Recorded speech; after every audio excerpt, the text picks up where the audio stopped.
Cauliflower masala dosa எப்படி செய்யறதுன்னு பார்க்கலாமா? வாங்க. அதுக்கு இந்த மாதிரி பெரிய காலிஃப்ளவரை சின்ன சின்ன பார்ட்டாக பிரித்து எடுத்துக்கலாம்.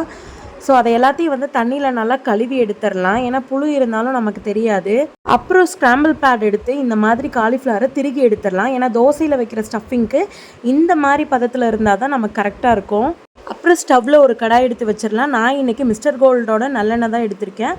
அதில் ஒரு 2 to 3 ஸ்பூன் ஆட் பண்ணதுக்கப்புறம் சோம்பு, கடுகு, நல்ல பொடியாக நறுக்கின கறி லீஃபு, அதை விட பொடி பொடியாக நறுக்கின பெரிய வெங்காயம், இது எல்லாத்தையும் ஆட் பண்ணி நல்லா வதக்கிடலாம். கூடவே இஞ்சி பூண்டு பேஸ்ட் 1 ஸ்பூனு, அது கூடவே ஒரு பெரிய தக்காளி, அதுவும் நல்லா பொடியாக நறுக்கினதுங்க. இது எல்லாத்தையும் ஆட் பண்ணதுக்கப்புறம் உப்பு, மஞ்சத்தூள், வீட்டில் அரைச்ச குழம்பு மசால் தூள், இது எல்லாத்தையும் ஆட் பண்ணி காரத்துக்கு தேவையேற்ப ஆட் பண்ணிக்கோங்க. கூடவே கரம் மசாலா ஒரு 1/4 டீஸ்பூன், அதுக்கப்புறம் நம்ம ஸ்க்ராம்பிள் பண்ணி எடுத்து வச்சுருந்த காலிஃப்ளவர், இது எல்லாத்தையும் வதக்கினதுக்கப்புறம் வேகிறதுக்காக கொஞ்சமாக தண்ணி ஆட் பண்ணி மூடி போட்டு வேக வச்சதுக்கப்புறம் பார்த்தீங்கன்னா பர்ஃபெக்டான காலிஃப்ளவர் தொக்கு ரெடியாக இருக்கும். அது கூடவே கொரியாண்டர் லீஃபும் ஆட் பண்ணிடலாம்.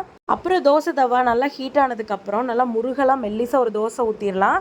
கூடவே கொஞ்சம் ஆயில் அப்ளை பண்ணிவிட்டு நம்ம ரெடி பண்ணி வச்சுருந்த காலிஃப்ளவர் தொக்கையும் வந்து இதில் நல்லா பரவலாக எல்லா பக்கமும் ஸ்ப்ரெட் ஆகிற மாதிரி போட்டு விட்டுறலாம். இதையும் ஒரு 5 மினிட்ஸ் மூடி போட்டு ஸ்டீம் பண்ணி எடுத்ததுக்கப்புறம் பார்த்தீங்கன்னா சும்மா ரெஸ்டாரண்ட் ஸ்டைலில் காலிஃப்ளவர் மசால் தோசை நமக்கு ரெடியாக இருக்குங்க. ஸோ இதை நீங்கள் அப்படியே மடித்து உங்கள் அன்பான ஃபேமிலி மெம்பர்ஸ்க்கு சர்வ் பண்ணிங்கன்னு வைங்க, அவங்களோட பாராட்டுக்கு அளவே இருக்காது. இந்த காலிஃப்ளவர் தோசைக்கு குழம்பு சட்னி எதுவுமே அவசியம் இல்லைங்க. இதனோட டேஸ்ட்டே அல்டிமேட்டாக இருக்கும். Try this guys. பாய்.